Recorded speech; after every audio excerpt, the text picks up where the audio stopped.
Sir, balikan ko lang yung sa hearing. Invited na po ba sa next hearing si former Congressman Saldico and former House Speaker Martin Romualdez? Although yung kay former Speaker, although we will invite him through Speaker Bogie D, wala naman talagang direct na pag-implicate sa kanya except yung statement ni Gutesa, but we'll give him the opportunity to respond. But again, in the observance of interparliamentary courtesy, kukors namin invitation sa kanya through the Speaker. Yung kay Congressman, ex-Congressman Saldico will send the invitation doon sa kanyang established na residence. Kaya lang, sir, yung Office of the Ombudsman, mukhang dun sa last known residence, parang they refuse to accept yung pinadala ng Ombudsman. Well, it's up to them, no? Kasi kung hindi mahid yung invitation, ang susunod subpoena. At kung hindi pa rin siya sisipot, based on the subpoena, then somebody may move for the issuance of a contempt citation and eventually a warrant of arrest. At yung warrant of arrest, sir, yun, pwedeng hingin ang tulong ng Interpol para arestuhin kung saang bansa siya nandun? Probably, kasi valid naman yung warrant of arrest, yung i-issue ng Senate. So that is as valid as any warrant of arrest issued by the court. I don't know, I'm not sure. But we will try, Sir, may info daw kung sisipot si former Speaker Romualdez sa hearing ng Senate. May advance info kayo, sir? Wala. Iniintay ko yung feedback niya or feedback ni Speaker D. At saka dating Speaker Romualdez din kay SP Soto. Kasi coordinate lang ako sa office ni Senate President or kay Senate President himself. Sabi niya mukhang magkakausap yata sila this week. So sabi ko, pakitanong mo lang sa kanya kung gusto niya magkaroon ng opportunity because this happened before. Ako yung chairman ng public order na mention yung pangalan ni Congressman Veloso, di ba? And they requested me to be given the opportunity to make their manifestation and I gave them that opportunity. So if you remember, yung mga naandito previous Congress na yon, di ba pinagsalita namin si Congressman Veloso, si Ching Veloso. So pwede niyang gawin yun, But kung gusto niya sagutin yung mga allegation, in fact, we're thinking of sending subpoena doses tecum do sa contractor na naggagawa ng renovation noong bahay sa 42 McKinley Road, at saka yung security agency na naggugwardya ron. So kung meron silang logbook, ipapadala namin yung logbook dito to find out if indeed between the period December 2024 hanggang August 2025, I believe yun yung period na sinasabi ni Gutesa na nagde-deliver sila ng pera do sa 42 McKinley Road. At kung meron sa logbook na may mga pumasok talaga mga sasakyan, mga vans or convoy of vehicles, then that's a strong supporting document to buttress yung testimony ni Gutesa, even without Gutesa coming back to testify, I think. Because remember, yung kanyang sinumpang salaysay na naging questionable o forged yung notaryo, that's invalid as far as yung kanyang sinumpang salaysay kung gagamitin ito sa other sa prosecution. But as far as the Blue Ribbon, yung kanyang sinumpang salaysay as read doon sa kanyang sinumpang salaysay na written, valid yun because he was administered this oath and ang presumption is totoo lahat yung sinabi niya sa Blue Ribbon hearing noong September 25. So sir, hindi applicable kay former Speaker Romualdez yung pwedeng gawin kay Saldico na kapag hindi humarap, i-issuehan ng subpoena, kapag hindi pa rin humarap, ay siya, congressman siya. So hanggang invitation lang ang pwedeng gawin. Yes, through the Speaker. Sabi ko nga, interparliamentary courtesy. And by the way, I'd like to clarify, yung interparliamentary courtesy, ito'y binibigay do sa institution, hindi sa tao. Kaya nga interparliamentary courtesy kasi courtesy ng Senado sa lower house and vice versa. Anyway, okay. Amor? Marlon? RG? Ako si Camille. Unahin natin, Amar. Opo. Sir, balikan ko lang po kay Guteza. Are you bothered by his disappearance? And ano po yung current efforts right now to locate him? Well, obviously, sincere yung efforts to locate him. Ano? Kasi he has to clarify yung kung meron siya maidadagdag, idagdag niya. No? So, importante yung kanyang presence kung meron siya maidadagdag pa sa kanyang nauna ng pinahayag. No? At saka concerned din kasi hindi na natin alam kung ano nangyari sa kanya. No? May mga claim na nasa marine compound, hindi naman pala. May mga... At saka parang gusto ko rin malaman sa kanya, sino ba talaga yung naggawa ng affidavit mo? Kasi nakita ko yung interview ni dating Congressman Mike Defensor, katulong sila Sinasabi niya na they helped Guteza draft his affidavit. So, kailangan maklarify din yun. Hindi ba ang sariling gawa ni Guteza yung affidavit? Kung hindi niya sarili, sino yung mga tumulong sa kanya na maggawa ng affidavit? Ano po yung basa or tingin nyo, analysis nyo dun sa situation? Is he hiding or meron po bang nagtatago sa kanya? Hindi ko alam. Yung guess mo is as good as mine, ano? Kasi wala nga nakakalam, tahimik na tahimik. Alam nyo, ganito lang yan, ano? Kung ang hangad mo, mag-prosecute talaga, makapagpa-convict talaga, dapat hindi siya nawawala. Kasi ang pwede lang mag-prosecute sa kanya, DOJ or Ombudsman. Hindi siya mahanap ng DOJ. Hindi siya mahanap ng Ombudsman. Kung ang intention mo magpropaganda lang, diyan ka sa Blue Ribbon at mawala ka na. Kasi yun lang Sa ngayon, di ba, nagkaroon ng isipan sa mga kababayan natin na siya lang ang nakapag-implicate kay Speaker Romualdez. Although kay Congressman Saldico, hindi lang siya, ang dami pang ibang nag-implicate sa kanya, nauna na. Pero ang importante rito, in-implicate niya si dating Speaker Romualdez at nag-iisa siya nakapag-implicate. Pagkatapos nawala siya. So kung ang hangarin mo is talagang logical conclusion, which is to prosecute and convict former Speaker Romualdez, dapat nandito siya.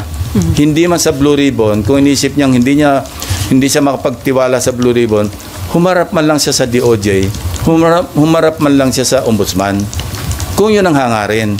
So now, anong isipin natin? Bakit Blue Ribbon lang at pagkatapos ng isang pagsipot, nawala ka na? So sir, hindi niyo ba tatanungin si Mike Defensor considering na siya ang nagbigay kay Marcoleta? Yun nga, papadala namin yung subpoena through the office of Senator Marcoleta. No?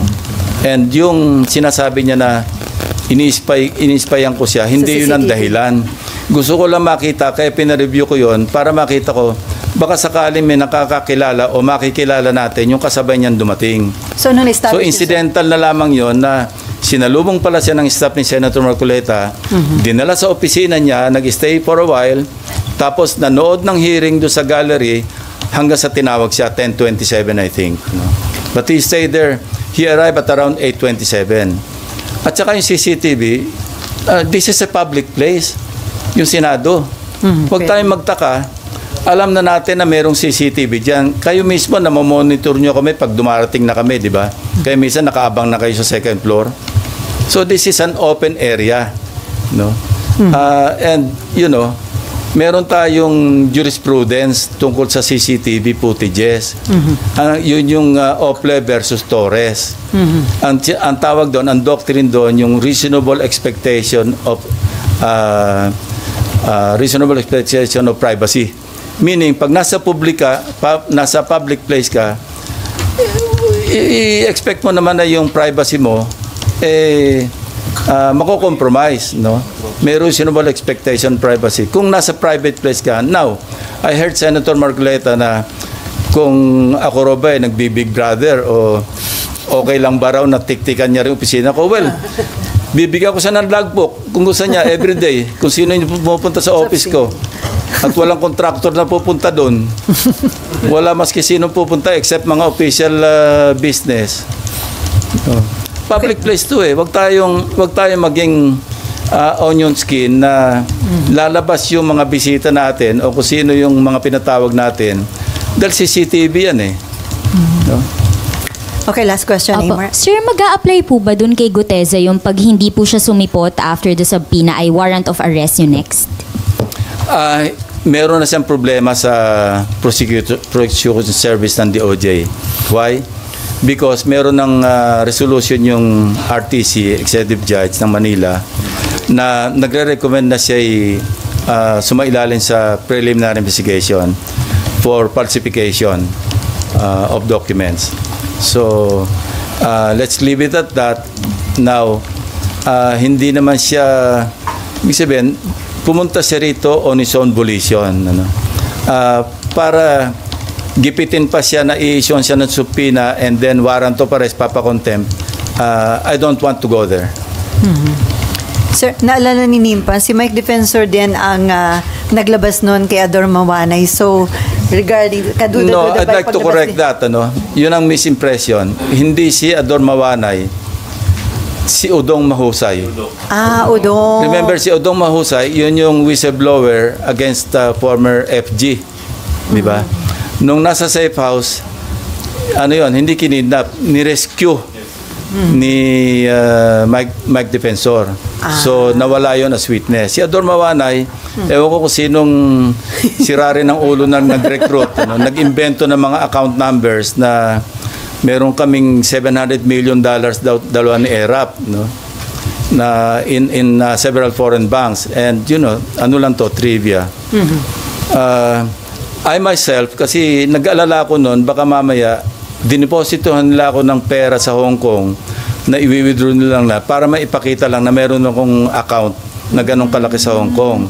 So ako mismo nagkusang loob noon. I wrote the regional director of HSBC. No, hindi. Ano ito?